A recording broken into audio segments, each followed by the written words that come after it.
de donner 3 vidéos parce qu'on a un petit résumé à donner sur le calcul d'intégrale.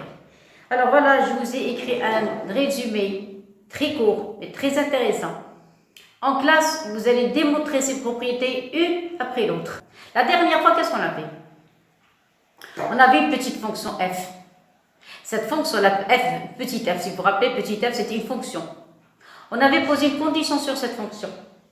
On avait posé la condition qu'elle doit être continue sur un intervalle i. Écoutez bien s'il vous plaît, si petit f est continu sur un intervalle i, donc elle admet une primitive, grand F, telle que la dérivée de grand F, la grande f' est égale à petit f. Voilà, intégrale d'une fonction continue sur un intervalle, ça c'est le grand titre. Ça y est, donc je vais souligner. C'est la grande partie du chapitre. Donc on a déjà vu la partie grand 1, maintenant c'est la partie grande du chapitre. Ça y est, voilà. Par quoi j'ai commencé? J'ai commencé par petit 1, la définition. Je vous ai donné que ce qui est très important. Un intervalle i, soit a et b, deux éléments de i. Le nombre grand f de b moins grand f de a. Tel que f, grand F, c'est ce qu'on a vu dans la première grande partie. La première partie qu'on a vue sur les primitives. Je répète, les élèves qui n'ont pas vu la première partie sur les primitives, vous risquez d'avoir ici des problèmes. Alors, moi je continue.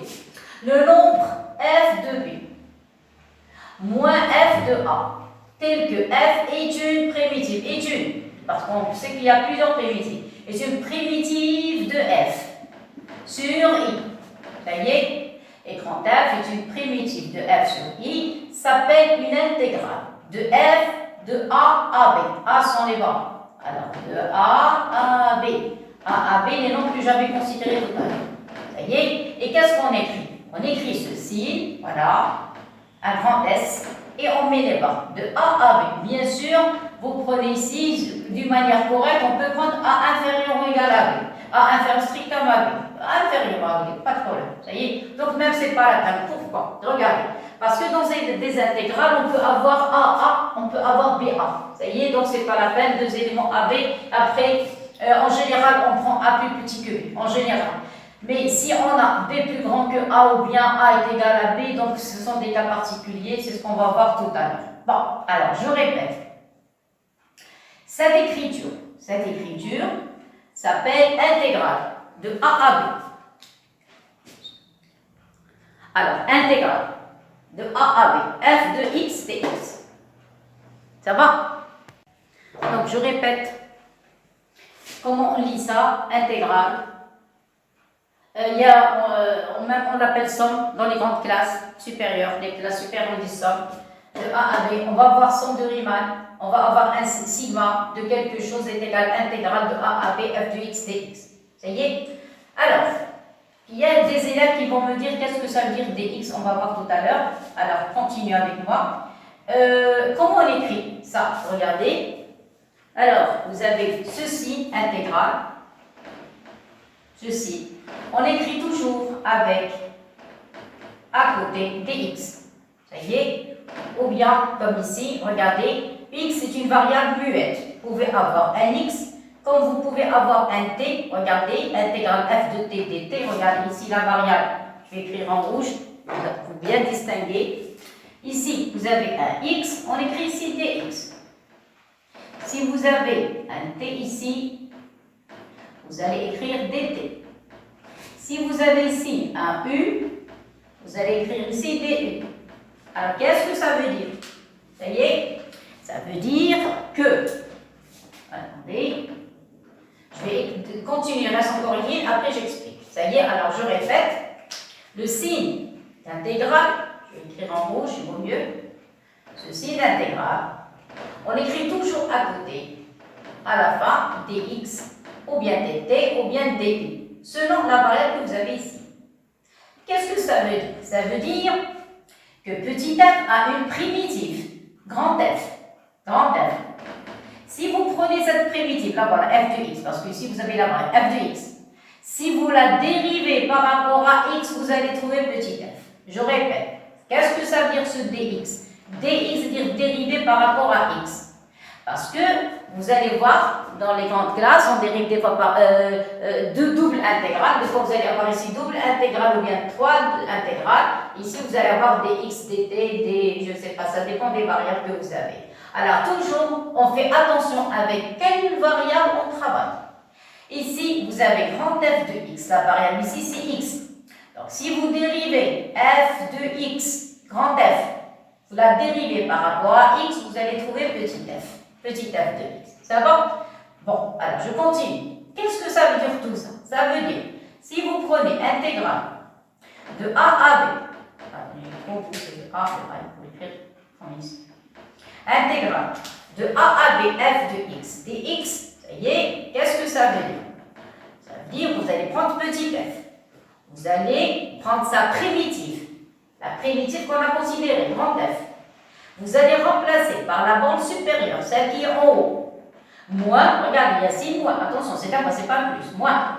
Et vous remplacez la primitive grand f par petit a. Ça y est. Et comme ça, vous allez avoir grand f de b, grand f de a. Mais dans les exercices, on commence par l'inverse. On commence d'abord par remplacer petit f par sa primitive, grand f, f de x. Après, on remplace le x par b, moins, après on remplace le x par a. Vous avez compris? Donc je répète, dans le cas des calculs d'intégrale, en cherche, quand vous avez cette écriture, vous passez directement à grand F, vous cherchez la primitive, vous voyez? Normalement, vous allez me dire où est le lambda. Le lambda va s'éliminer une fois on commencera les calculs, parce que ça c'est la théorie qui est en relation avec les fonctions. Vous voyez? On va calculer les dérivés, les continuités, le tableau de variation, d'accord? Donc, quand on calculera les primitives, vous allez voir que quand on écrit grand f de x plus lambda, le lambda va disparaître. Ça y est? Alors, je parlerai ça après. Alors, maintenant, ce qui m'intéresse, c'est que vous prenez la primitive de f sans le lambda. C'est pas la peine. Ça y est? Et vous êtes remplacé par la bande qui est en haut, moins, et vous remplacez par la bande qui est en haut. Ça y est? Alors, c'est comme ça qu'on calcule une primitive.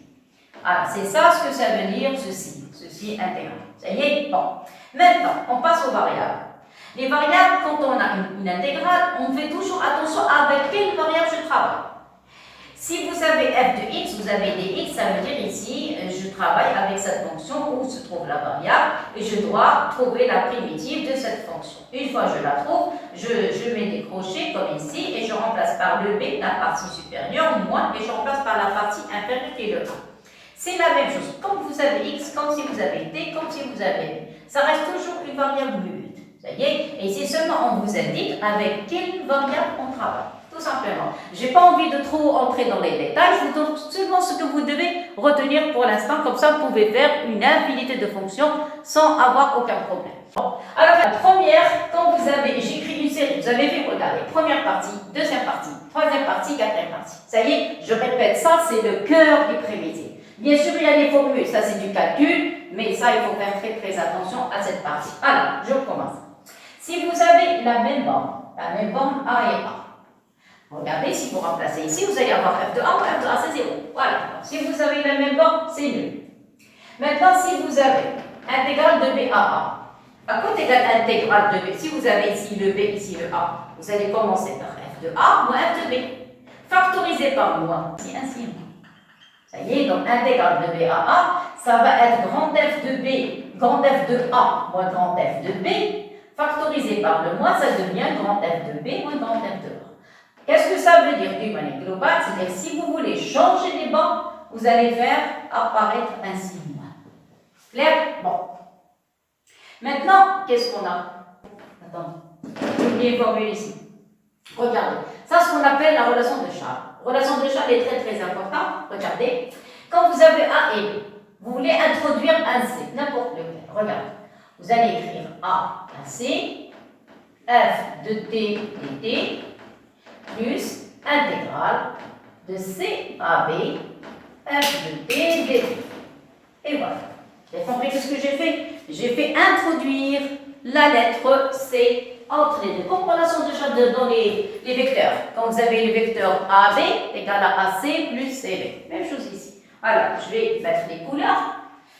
Qu'est-ce que vous avez ici? Qu'est-ce qu'on a introduit? On a introduit le C ici et le C ici. Donc, si vous avez intégrale de A à C, f de t dt, plus intégrale de C à B, f de t dt, c'est la même chose si vous avez intégrale de A à B. Donc, vous pouvez même introduire une série de nombres. Et on va voir ça dans les suites. Vous pouvez introduire intégrale de A à alpha 1, alpha 1, alpha 2, alpha 3, jusqu'à alpha n. Ça y est, donc on peut introduire une infinité de points. L'essentiel, c'est quand vous introduisez un nombre, regardez, un dans la bande supérieure et l'autre dans la bande inférieure. Ça y est, bon.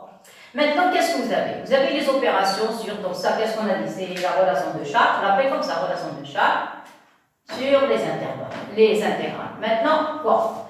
Les opérations. Les opérations, vous n'avez que trois. Vous avez la somme, vous avez la différence, et vous avez f fois 1 lambda. Vous n'avez pas le produit, vous n'avez pas la différence, vous n'avez pas le produit, vous n'avez pas la division, et vous n'avez pas la puissance. Si vous avez la somme, vous pouvez séparer les intégrales. Donc, intégrale de f de t plus g de t dt, c'est intégrale de f toute seule, et plus l'intégrale de g toute seule. Pas de problème.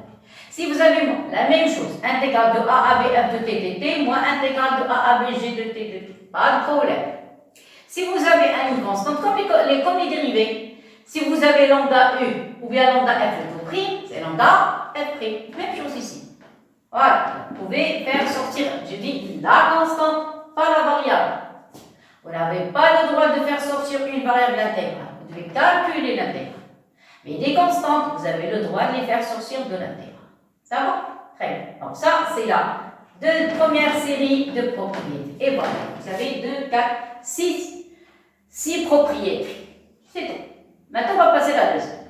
Parce que moi, ce qui m'intéresse, c'est la dernière. C'est la dernière que j'ai dans l'exercice. Et ici, qu'est-ce que je fais? Comme on monte les escaliers. Première, deuxième, troisième. Petit à petit, on monte jusqu'à ce qu'on arrive au but. Voilà. Jusqu'à ce qu'on arrive au but. Alors, deuxième propriété. Ça, où il y a des énigmes. Vous avez soit f, une fonction continue sur i. Alors maintenant, je pose les conditions. Alors, vous avez f, une fonction toujours continuité sur un intervalle i, avec a, un élément de i. Vous voyez? Alors, soit phi. Une fonction définie sur i par phi de x est égale intégrale. Regardez les variables. Ici, vous avez une variable x.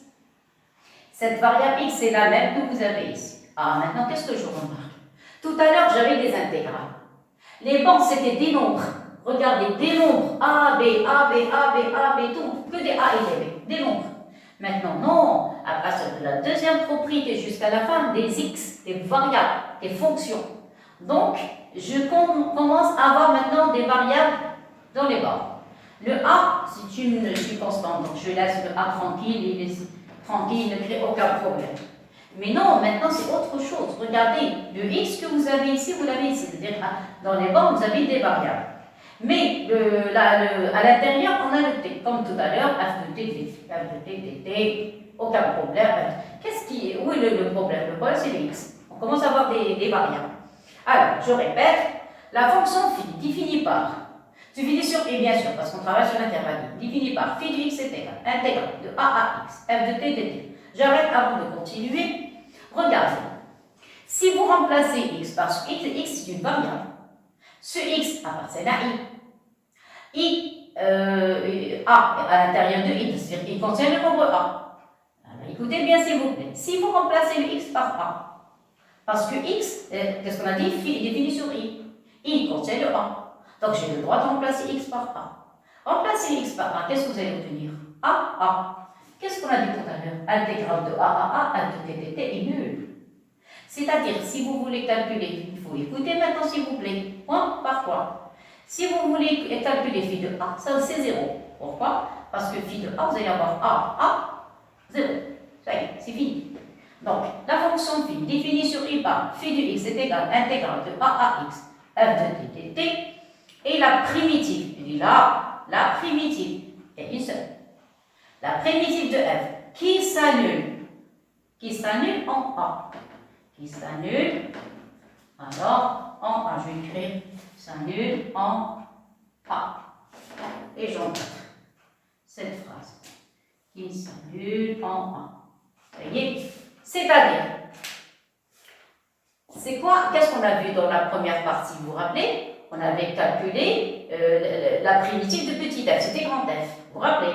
Grand F comme ici. La primitive, on avait parlé de petit f. Sa primitive, on avait appelé grand F. De telle manière, si vous calculez grand F prime, ça vous donne petit f. Vous vous rappelez? C'est ce que j'ai ici. Au lieu de grand F, j'ai posé phi de x. C'est-à-dire, si vous prenez phi prime de x, vous allez trouver f de x. Par f, mais attention, x, pas t. Pourquoi? Parce que ici, regardez, ce que vous avez ici, vous l'avez ici. Vous le prenez là-bas, voilà, vous la remplacez ici. Vous allez avoir ici f de x. X, quel que soit x, ça part un parce que phi de a est nul. Donc il va rester que le x. Ça y est, donc vous allez avoir phi prime de x va être f de x. Clair? Très bien, je continue. Alors, par conséquent, et voilà. Voilà le but que je cherche. Si vous avez une intégrale, parce que qu'est-ce qu'on a dit? Phi prime de x est égal à r. C'est quoi phi prime? Phi prime, c'est cette intégrale. Regardez, phi de x, c'est tout cette intégrale. Donc, intégrale de a à x, f de t dt. Si vous calculez sa dérivée, voilà la dérivée, remplacez le phi par intégrale. Cette relation, c'est la même que celle-ci. Oui, alors, en 4. Alors, phi prime, c'est quoi phi? C'est intégrale de a à x, f de t dt, intégrale de a à x, f de t dt. Vous appliquez la dérivée, voilà, vous avez vu la dérivée, là voilà, et vous allez obtenir f de x. F de x. F de x ici. Voilà. F de x. Ici, voilà, avec x appartenant à i. Cette relation est la même que celle-ci. Clair? Bon, donc, attention, je répète, si vous avez une constante et une variable, constante et variable, ça y est, bien sûr, avec le a appartient à i.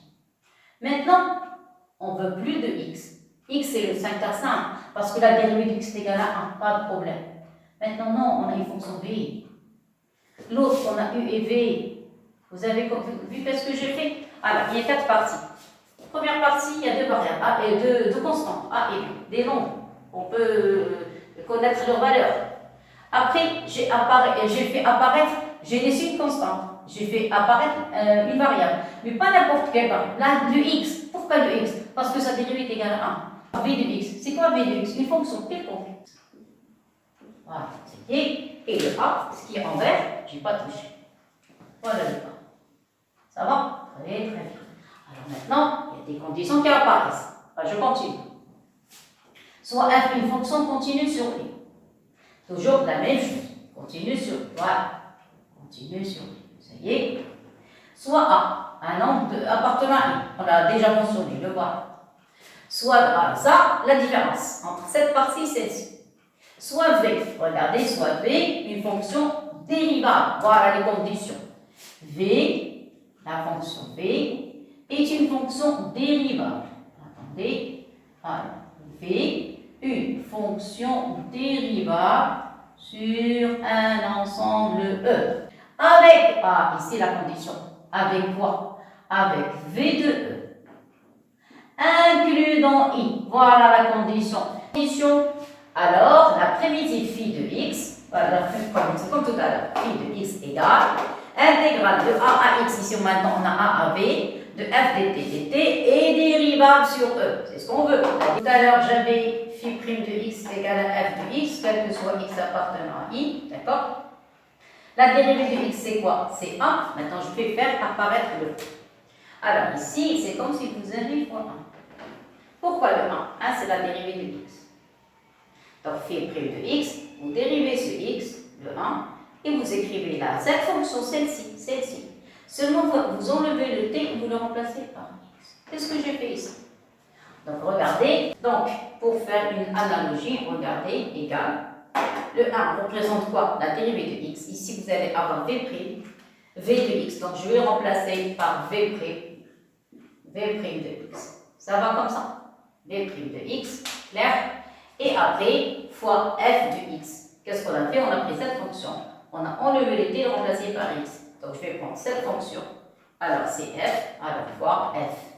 Ça y est, parenthèse, voilà. Et vous enlevez le t et vous le remplacez par x. Ici, on va le remplacer par v de x. Et voilà le résultat. V de x. Ça va comme ça? Et voilà, et j'ai terminé. Ça va? Exemple. Donc, qu'est-ce qu'on a dit? Voilà le résultat. Ça va comme ça? Clair et net? Très bien. Je continue. Maintenant, qu'est-ce que vous avez? Alors, je vais enlever la dernière ligne, comme ça, on va travailler librement. La même chose. Alors, je répète, tout à l'heure, j'avais que x. Maintenant, j'ai une fonction de v. Maintenant, non, on a deux. On a u de x et v de x. Ça y est, même travail. Soit f une fonction continue sur i, soit un élément de i, soit u et v. Voilà, les deux fonctions. Tout à l'heure, c'était une seule, maintenant, deux fonctions u et v. Deux fonctions dérivables sur un ensemble E. Ça y est, toutes les deux dérivables sur le même ensemble E, tel que V de E, comme tout à l'heure. V de E est inclus dans I. Donc ici, vous allez avoir V de E est inclus dans I et U de E est inclus dans I. U de E est inclus dans I. Ça y est, très bien. Alors, la fonction phi définie par phi de x intégrale de u de i de u de x, v de x, f de t dt. Maintenant, vous avez deux fonctions, pas une seule. Deux fonctions. Vous avez u de x, ici vous avez v de x. Ça y est. Alors la fonction phi définie par la même chose. Ça y est dérivable en e et dérivable sur e et regardez qu'est-ce qu'on va avoir.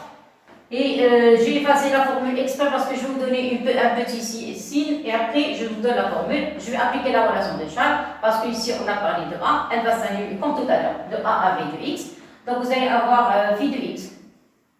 Va s'écrire sous forme de quoi? De u de x à f de t dt. Vous êtes d'accord? Plus intégrale de a à v de t dt. Qu'est-ce que j'écris? V de x. Alors, V de x. Ici, f de t dt. Clair? Très bien. Mais moi, j'ai envie d'avoir U en haut. Ça y est, donc vous allez écrire moins. Regardez si vous changez les bords. Voilà. VA, c'est moins A. Ça y est, donc est égal. Je vais commencer par celle-ci. Vous allez avoir intégrale de A à V de x. F de t dt. Clair? Moins, pourquoi le moins? Parce que je vais changer les bords.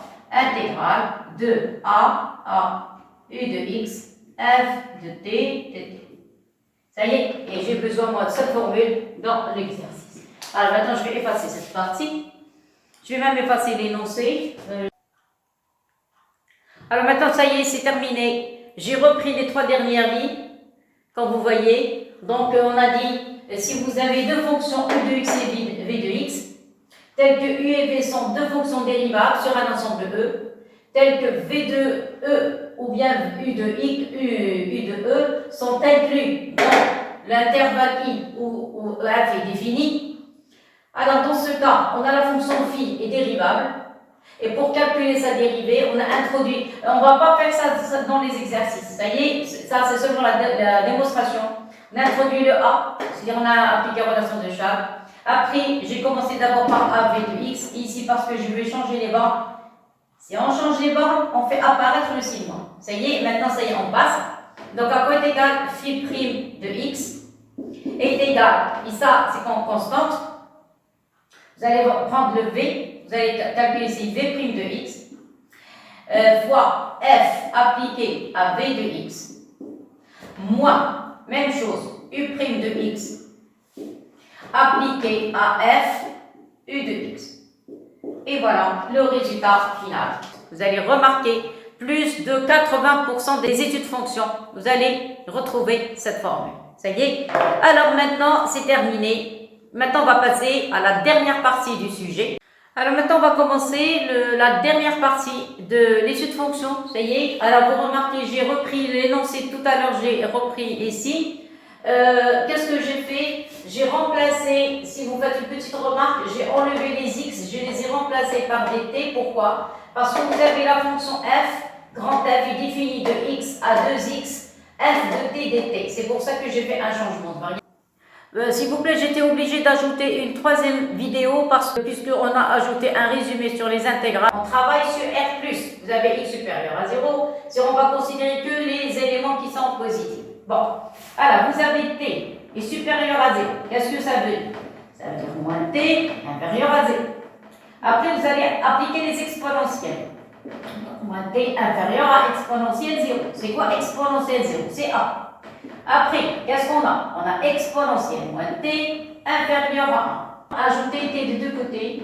Donc vous allez avoir t plus exponentielle moins t inférieur à 1 plus t. Ça va? Mais dans la fonction on a moins exponentielle. Donc je vais mettre l'exponentielle de l'autre côté. Qu'est-ce qui va rester? T inférieur à 1 plus t moins exponentielle moins. Ça y est? Mais ça, vous le devez l'avoir au dénominateur. Donc je vais mettre le produit en croix. Vous allez avoir 1 sur 1 plus t moins exponentielle moins t inférieur à 1 sur. Ça va comme ça? C'est quoi ça? Ça, c'est la fonction f. Donc vous allez avoir f de t inférieur à 1 sur t. Et voilà la première partie. Voilà, on a démontré celle-ci. Ça y est? Voilà l'expression. Ça, c'est pour le départ. Maintenant, on va prendre la partie de droite. F est négatif. Alors, vous avez exponentielle moins t, c'est quelque chose de positif. Si vous multipliez par moins exponentielle moins t, c'est quelque chose de négatif. Alors, pour avoir la fonction f, on va ajouter 1 plus t des deux côtés.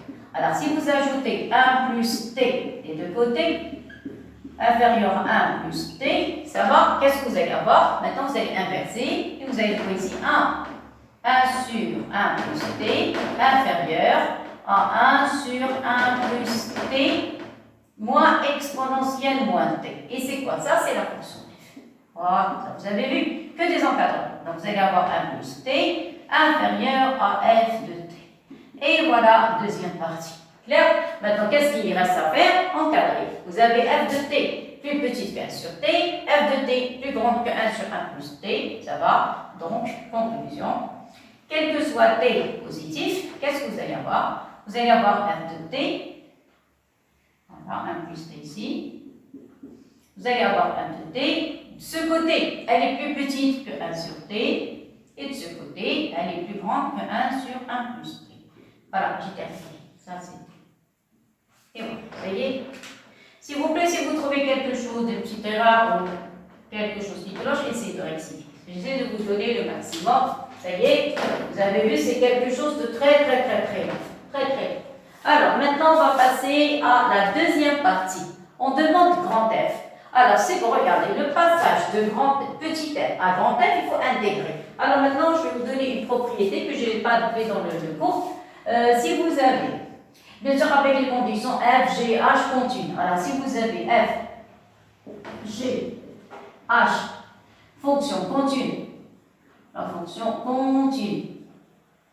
continue sur un intervalle A B. Ça y est, alors si vous avez f est plus petite et plus grande que g et inférieure à h, ceci implique, c'est ce qu'on appelle l'ordre. L'ordre, donc vous allez avoir intégrale de a à b de g de x dx inférieur égal à intégrale de a à b de f de x dx. Ça va? Et vous avez le droit d'appliquer les intégrales dans les trois parties. Donc, je crois que c'est correct. Voilà, donc on peut monter. Voilà, donc vous allez avoir intégrale de a à b de f de x dx est inférieur égal à intégrale de a à b h de x dx. Et voilà, ça y est, donc vous savez cette relation. C'est ce que je vais faire. Voilà, regardez, j'ai l'expression. Pour arriver à grand F, je dois intégrer et les bancs, ça va être x de x. Ça y est, alors, conclusion. Alors, on a. Ça, c'est la question. Maintenant, la question B. La question B, on a f de t. Y compris ce nombre entre 1 sur 1 plus t. Inférieur ici, vous avez 1 sur t. Maintenant, vous allez appliquer les intégrales. Donc, intégrale de x à 2x. De 1 sur 1 plus t dt. Inférieur égal à intégrale de x à 2x. De f de t dt. Inférieur égal à intégrale de x à 2x. De 1 sur t dt. Ça y est? Bon, maintenant on passe aux primitives. S'il vous plaît, à quoi est égal primitive de 1 sur 1 plus t? C'est la forme u' sur e. Je vais écrire les intégrales. Si vous avez u' sur e, si vous vous rappelez, la primitive c'est ln de valeur absolue de u. Vous vous rappelez plus constante, mais ici on ne va plus mettre de constante. S'il vous plaît, dans les intégrales, on n'écrit pas plus lambda. Ça y est, primitive, oui. Les intégrales, non. Alors, pourquoi en détail? Parce que quand vous calculez f de b moins f de a, les lambda vont disparaître. Et on va voir ça après. Ça y est? Alors, c'est quoi ça? C'est quoi le dérivé de 1 plus t? C'est 1, le voilà. Donc ça, c'est de la forme U' sur U. U' sur U, c'est un logarithme. De même ici, 1 sur t, dérivé de t, c'est 1. C'est de la forme U' sur U. C'est ça, s'il vous plaît, ce qui est en rouge sont les formes. Maintenant, vous intégrez. Ça y est, je passe aux intégrales. C'est quoi ça? C'est ln de valeur absolue de U. Valeur absolue U ici, vous avez 1 plus t. Bien sûr, les bas. De x à 2x. Inférieur ou égal. C'est quoi ça? Ça, c'est l'énoncé. C'est grand F. Grand F de x. Inférieur ou égal. ln de valeur absolue de t. Variant de x à 2x. Maintenant, vous remplacez. Vous remplacez par la bande supérieure. Vous allez avoir ln. Les t positifs, donc vous pouvez enlever la valeur absolue, c'est plus la peine. Donc vous allez avoir 1 plus 2x. 1 plus 2x moins, remplacé par la bande inférieure ln de x. Je répète, on travaille avec t supérieur à 0, donc on n'a pas de problème avec le signe. Ici, vous allez avoir f de x. Ici, vous allez avoir, on a strict, s'il vous plaît, on a strict, pas oui, strict. Et dans le même le cours. Si vous avez ou égal, mettez ou égal. Si vous avez strict, vous mettez strict. Ça va?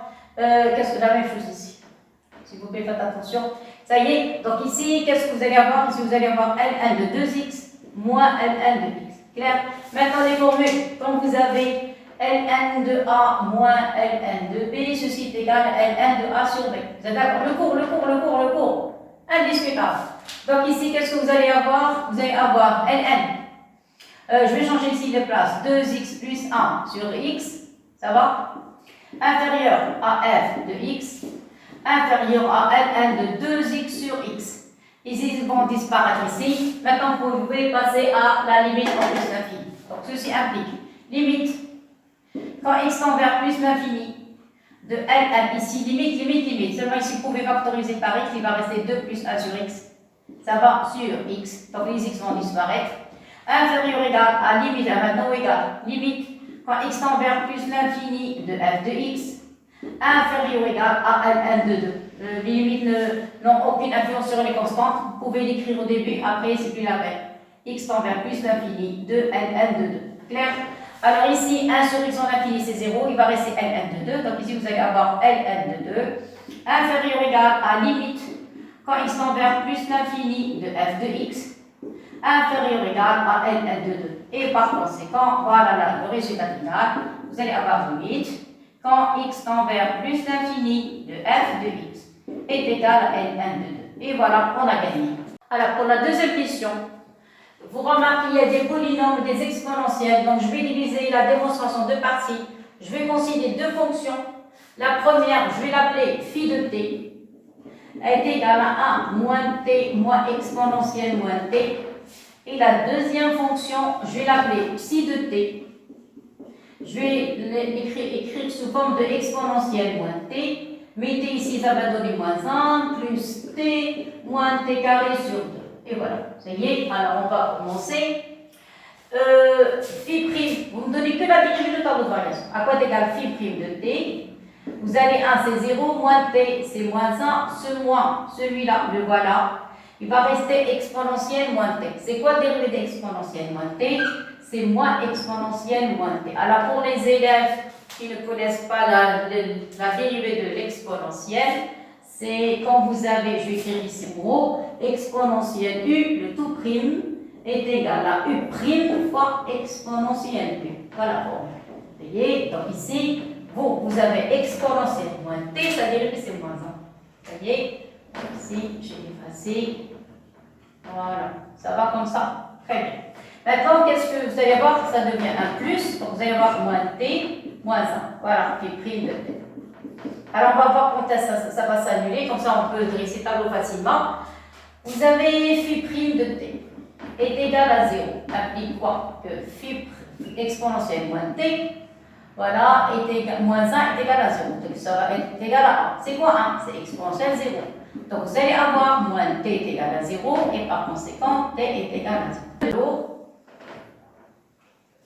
Vous allez écrire ici phi de x, phi de t, phi prime plutôt. Normalement elle est égale à exponentielle moins t moins 1, ça y est. qu'est-ce qu'on a dit? Ça s'annule en 0. Ici, moins l'infini, mais nous, on ne travaille pas sur la partie négative, plus l'infini. Malgré tout, ce n'est pas grave. Ici, je vais écrire phi de t. Qu'est-ce qu'on a dit? De question de signe. Ici, vous avez un signe moins. À côté de l'exponentielle, vous avez un A. 1, son signe est positif. Multipliez le positif avec le négatif, ça donne un nombre négatif. Donc ici, vous mettez le contraire. Positif, ici négatif. Donc elle va être ici croissante, ici décroissante. F de 0, phi de 0, c'est 0. Mais n'oubliez pas que nous, on ne travaille pas sur la partie négative. Donc la partie négative à rajouter. Voilà, ça y est, on travaille nous que sur la partie positive. Et par conséquent, comment est le signe de phi sur la partie positive? Elle commence de 0 et elle descend. Donc c'est une partie qui est négative, c'est une fonction qui est négative. Ça y est, dans ce cas, ça c'est négatif. À la conclusion, ça y est, c'est la fin. Quel que soit t supérieur à 0, j'écris un petit peu en haut. Alors, quel que soit t supérieur à 0, qu'est-ce qu'on a trouvé? On a trouvé que phi de t est inférieur à 0. Parce que ici, il est strict. Ça y est. Ceci implique, quel que soit t supérieur à 0, phi, c'est quoi phi? Phi, c'est cette expression remplacée par 1 moins t moins exponentielle moins t inférieur à 0. Et par conséquent, quel que soit t supérieur à 0, vous allez avoir 1 moins t et inférieur à exponentielle moins t. Voilà le résultat final. Ça y est, voilà. Donc, qu'est-ce qu'on a fait? On a montré la première partie. Ça y est, maintenant on va passer à la seconde. Et voilà, c'est terminé. Maintenant, on va passer à la fonction psi. La fonction psi, de même, vous allez calculer la dérivée à cause d'égal psi prime de t. Exponentielle, c'est moins exponentielle moins t. Moins 1, c'est 0. T, c'est 1. T carré, c'est moins 2t avec le 2. Il va y avoir simplification, il va rester que moins t. Voilà, c'est tout. Ça va? C'est quoi ça? Alors, ça, c'est la fonction phi. Regardez, c'est la fonction phi. Vous avez le 1, vous avez moins t et vous avez exponentielle. Ça y est? Alors, qu'est-ce que vous avez? Vous avez psi prime de t est égal à phi de t. Ça y est. Or, regardez phi de t. C'est quelque chose de négatif. Vous avez vu? Alors, qui est inférieur à 0. Si elle est inférieure à 0, c'est-à-dire psi est décroissant. Alors, le tableau de psi, donc ici, je trace le tableau de psi. Donc, ici, vous allez avoir psi prime de t. Ici, psi de t. Alors, qu'est-ce qu'on a dit? Psi prime, c'est phi de t inférieur à 0. Ça y est. Alors, je travaille ici de 0 à plus l'infini. C'est pas la peine de se casser la tête. Allez, décroissante. Ça y est, donc je vais mettre une flèche en rouge pour les autres. Voilà. C'est ça. Psi de 0, remplacé par 0, 0, 0, et puissance 0, c'est 1, 1 moins 1, c'est 0. Donc, elle aussi, c'est une fonction qui est négative. Regardez, le maximum est 0, donc elle est négative. Ça y est, donc c'est une fonction qui est négative. Conclusion, vous avez quel que soit t supérieur à 0, vous avez psi de t. Et inférieur à 0, on remplace. Quel que soit t supérieur à 0, remplacez psi par son expression. Vous allez avoir exponentielle moins t, moins 1 moins plus t, moins t carré sur 2 inférieur à 0. Clair? Et maintenant, ça y est, vous allez rendre l'exponentielle de ce côté et le reste de l'autre côté. Donc l'exponentielle va rester à sa place, moins t et le reste de l'autre côté. Donc vous allez avoir inférieur, moins 1, plus t, et moins t plutôt, ici moins t. Je répète, donc ici moins 1 ça devient 1, t ça devient moins t, moins t carré ça devient t carré sur 2. Voilà, je crois que c'est ça ce qu'ils ont donné, voilà, c'est gagné. Et ceci c'est quel que soit t supérieur. Ça y est, conclusion, qu'est-ce qu'on a trouvé? Je vais en faire en rouge pour la fonction phi, voilà, comme ça va être la même chose. Et voilà, alors regardez, première partie, deuxième partie, donc l'exponentielle est compris en deux fonctions. Ça y est, voilà, j'ai gagné. Maintenant, on va passer à la question numéro B. Ça y est, 2B.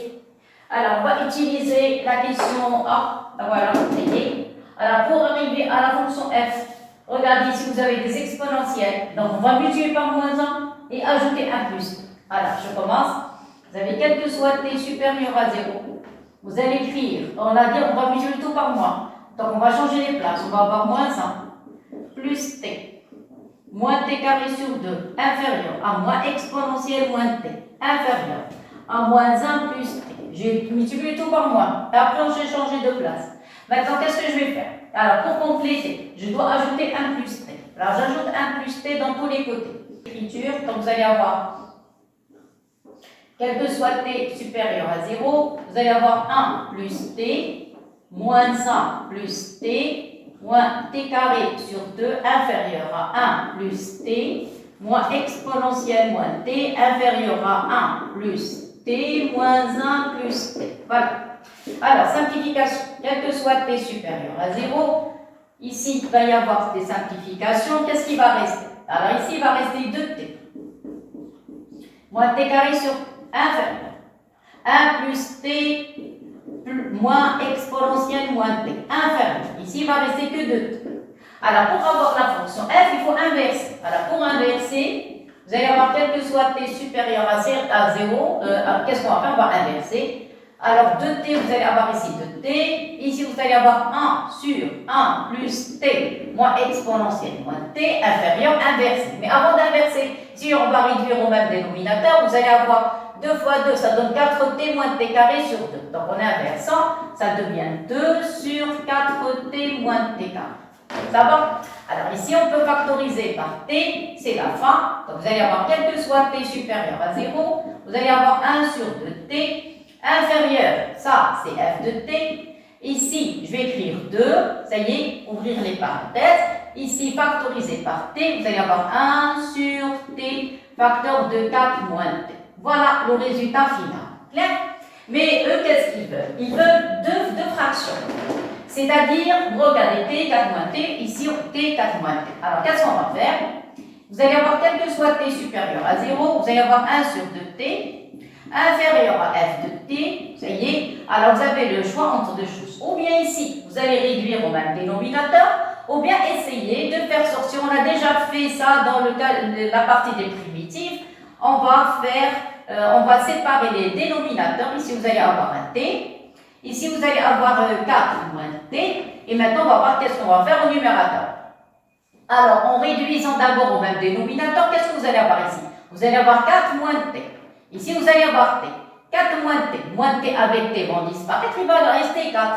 Et nous, on n'a que 1. Donc ici, on va mettre un 1. On va obtenir le résultat facilement. Réduisez au même dénominateur. Vous allez avoir 4 moins t plus t. Donc il ne va rester que 4. Normalement, on a 1. Alors pour ne pas avoir de problème, je divise ici par 4. Et voilà, c'est terminé. Donc vous allez avoir quel que soit t supérieur à 0. Ça y est, c'est la fin. Vous allez avoir 2t inférieur à f de t. Inférieur, ici vous allez avoir un demi, ça y est, et ici vous allez avoir 1 sur t moins plus 1 sur 4 moins t. Et voilà le résultat. Voilà, donc 4. Et voilà. Donc ici maintenant vous allez avoir intégrale de x à 2x. Vous allez avoir 1 sur 2t dt inférieur à intégrale de x à 2x f de t dt. Ici, vous allez avoir inférieur à intégrale de x à 2x. Ici, vous avez un demi facteur de 1 sur t. Si vous mieux mettre des parenthèses plutôt que des crochets. Voilà.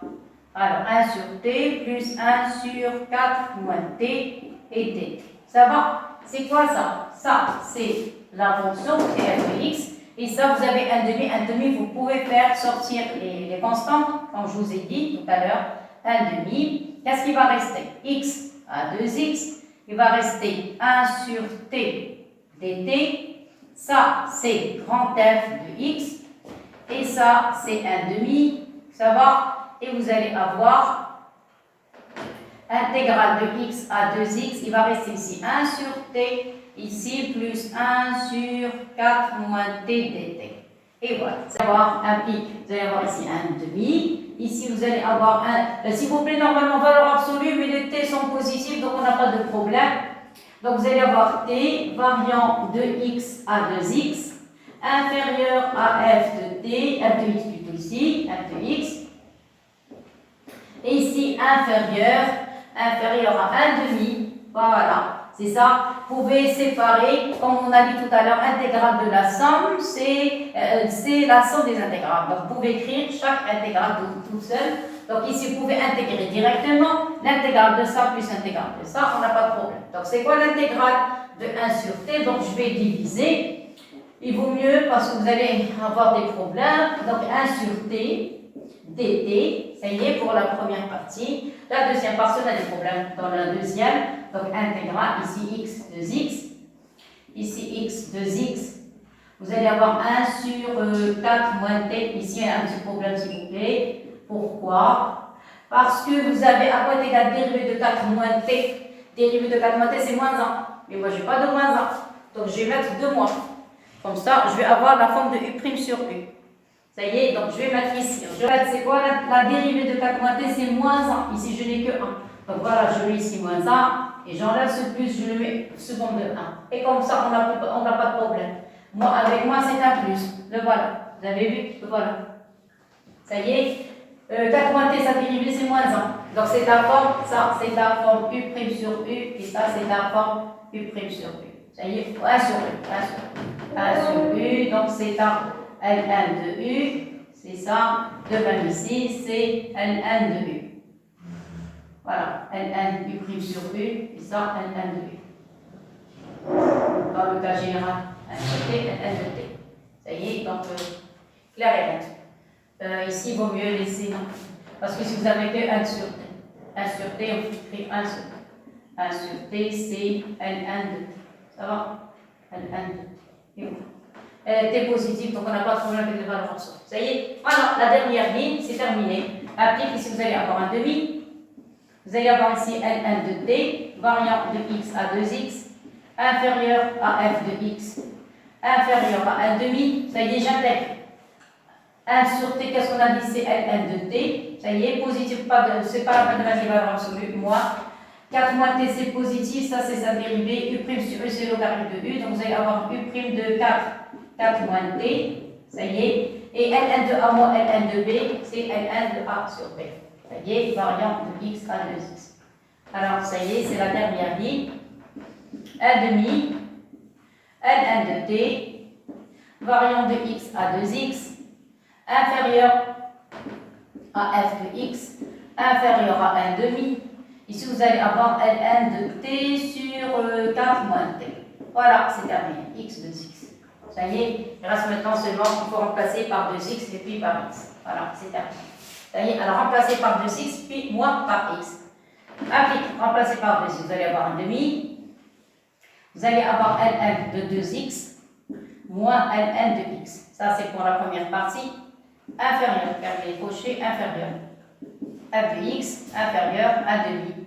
Remplacé par 2x, vous allez avoir ln de 2x sur 4 moins 2x, moins ln, remplacé par x, x sur 4 moins x.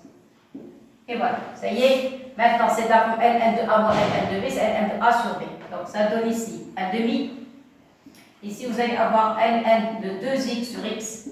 Donc, les x vont disparaître. C'est d'accord? Inférieur à f de x, inférieur à 1 demi. Ça y est. Alors, même chose, vous allez avoir ici ln. Alors, vous allez avoir ici 2x sur 4 moins 2x factorisé par 2. Vous allez avoir 2 moins x. Voilà, clair?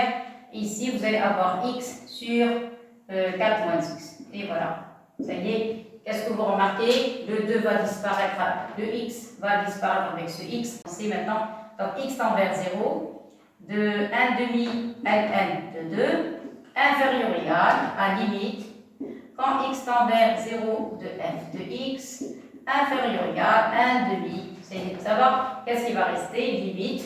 Vous allez inverser, il va rester ici 4 moins x au numérateur, au dénominateur de moins x. J'espère que je ne me suis pas trompée. Si 1 demi ln de 2, inférieur ou égal à limite, x tend vers 0, ça y est, on a gagné, c'est correct. Inférieur ou égal à 1 demi, x0, 4 sur 2, c'est 2, ln de 2. Et voilà, ça y est, et par contre, ça y est, c'est la dernière ligne, limite, quand x tend vers 0 de f de x, est égal à 1 demi ln de 2. Et c'est quoi 1 demi ln de 2? C'est f de 0. Voilà, on a gagné. C'est f de 0. Et voilà, c'est fini, c'est fini, c'est fini. Ouf. Ceci implique que f est continu en 0. Voilà. Alors maintenant, on va passer à la troisième question et la dernière. On demande de montrer que grand F est dérivable dérivable sur R plus étoile, calculer F', et après on va déduire les variations de grand F. Alors, pour la troisième question A. Pour la troisième question A, on a F et continue sur R plus étoile. Vous êtes d'accord? On a déjà vu ça. Vous avez la fonction V. La fonction V, j'ai pris la bande qui est en haut, comme le cours de tout à l'heure. C'est 2x. Et une fonction dérivable sur R, c'est une fonction polynôme. Dérivable sur R plus étoile. Donc, les images sont toutes les images sont positives. Donc, vous allez avoir V de R plus étoile et calcul dans R plus étoile. Pourquoi? Parce que n'importe quel X positif, son image de X est positive. Donc, elle appartient à R plus étoile. De même, la fonction qui est en bas, la fonction U, à X on peut correspondre. X est dérivable, c'est une fonction polynôme, dérivable sur R plus étoile. Ça y est? Alors, et par conséquent, chaque X, son image, c'est un élément encore positif, donc il calcule dans R plus étoile. Même, on a égalité. Alors, dans ce cas, par conséquent, F, grand F est une fonction dérivable sur R plus étoile. Ça y est, ça, c'est pour la partie A. Maintenant, la partie B, on va calculer grand F' de X. Alors, qu'est-ce qu'on a? On a la fonction F et continue sur R plus étoile. Donc, vous avez F, alors F, la petite F et continue sur R plus étoile. Donc, petit f et continue. Continue sur l'intervalle x de x. C'est-à-dire avec x positif, forcément x est plus petit que 2x. Alors, puisqu'elle est continue, donc elle admet une fonction primitive.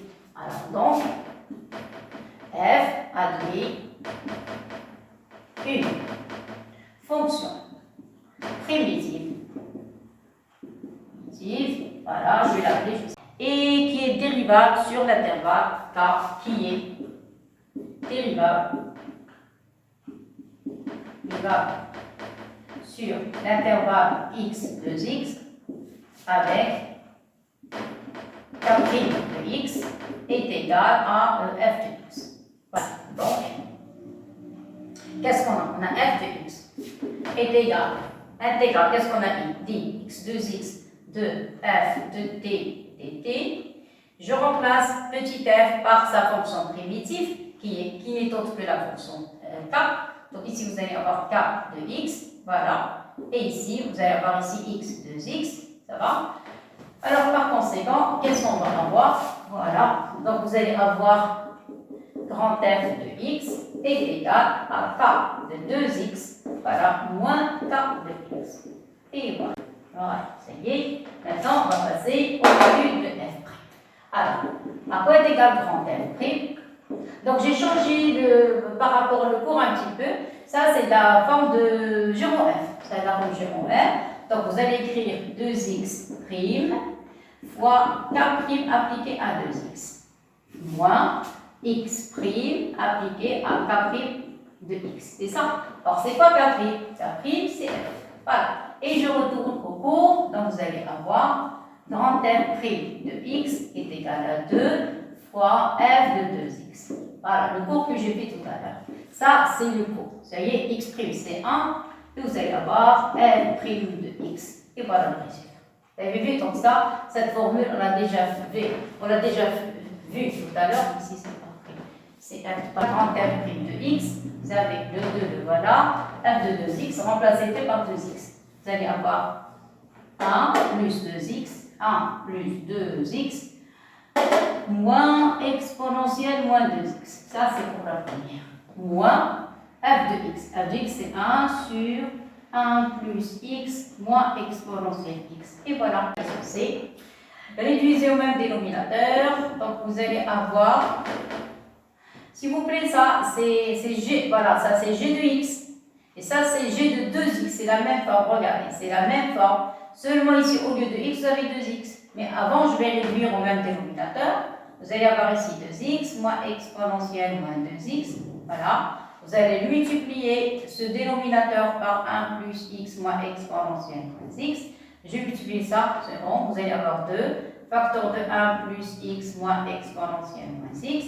Moins, multipliez ça, vous allez avoir 1. Plus 2x moins exponentielle moins 2x. Voilà, ça y est. Alors, c'est la fin. Donc, vous allez avoir grand f' de x. Qu'est-ce qu'on a dit? Ça, ce n'est que g de x. Et c'est la même expression, seulement on a fait un changement de variable. On a remplacé x par 2x. Et ça, c'est g de 2x. Et voilà, de 2x multiplié par g de x pour dénominateur. Et au numérateur, on va simplifier. Alors, qu'est-ce qui va rester? Vous allez avoir 2 fois 1 moins 1, il va rester 1. Voilà. Les x, vous allez avoir 2x moins 2x. Les x vont disparaître. Donc, ça, avec ça, va disparaître. Qu'est-ce qui va rester? Il va rester moins 2 exponentielle x. Alors, moins 2 exponentielle moins x, oui. Et ça, avec moi, ça devient plus. Plus exponentielle moins 2x. Je crois que c'est ça. Oui. D'accord? Vous pouvez faire une chose. Laquelle? Vous pouvez factoriser par exponentielle 2x. Et vous allez voir qu'est-ce qu'on va trouver. Ça, c'est correct. Mais si vous factorisez par exponentielle 2x, vous allez déterminer le signe de f'. Alors, factoriser par exponentielle moins 2x. Qu'est-ce que vous allez avoir ici? Ici, vous allez avoir exponentielle 2x. Pourquoi? Parce que si vous faites la somme de moins 2x avec 2x, ça donne exponentielle 0. Exponentielle 0, c'est bon, ça. Vous allez avoir moins 2. Exponentielle quoi? X. Pourquoi x? Parce que, et faites la somme des puissances. Moins 2x plus x, ça donne moins x. Et celui-là, qu'est-ce que vous allez avoir? Vous allez avoir 1. Voilà, tout simplement. Et ici, vous allez avoir g de 2x fois g de x. Et voilà. Clair? Ici, vous pouvez le faire descendre au dénominateur, mais ça, c'est une identité. Et voilà. C'est pour ça que je vous ai dit, il vaut mieux factoriser par exponentielle moins 2x. Ça va? Donc, qu'est-ce qu'on va avoir au dénominateur? 2x positif, g de 2x positif, g de x positif. Ça y est? Ici, c'est une identité. C'est exponentielle x moins 1 le tout au carré. Et voilà. Voilà. La dérivée est positive et par conséquent, la fonction f est croissante. Ceci implique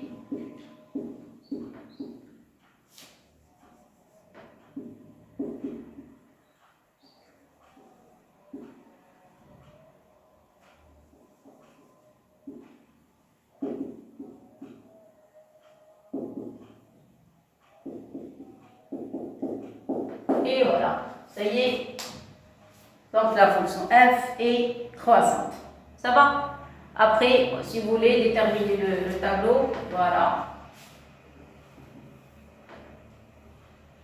Alors, vous avez une grande f de x, fonction qui est croissante, ça va? Elle est continue en 0. Vous avez 1 demi, ln de 2, ça va? Limite en plus l'infini, on a trouvé tout à l'heure, limite en plus l'infini, je ne me rappelle plus, voilà, ici on avait trouvé log de 2, je crois, ln de 2, voilà, ici c'est plus l'infini. Et voilà, le tableau de variation de la fonction f. Enfin, c'est ça ce qu'on a trouvé, limite en plus l'infini, oui c'est ça, je me rappelle, c'est ln de 2. Voilà, donc voilà le tableau de variation du tout, ça y est, vous avez remarqué. Alors, vous avez intérêt à revoir le petit résumé, c'est incomplet, c'est seulement une partie dont on avait besoin pour étudier cette fonction. Essayez de refaire tout ça. Merci beaucoup et à la prochaine. Au revoir tout le monde.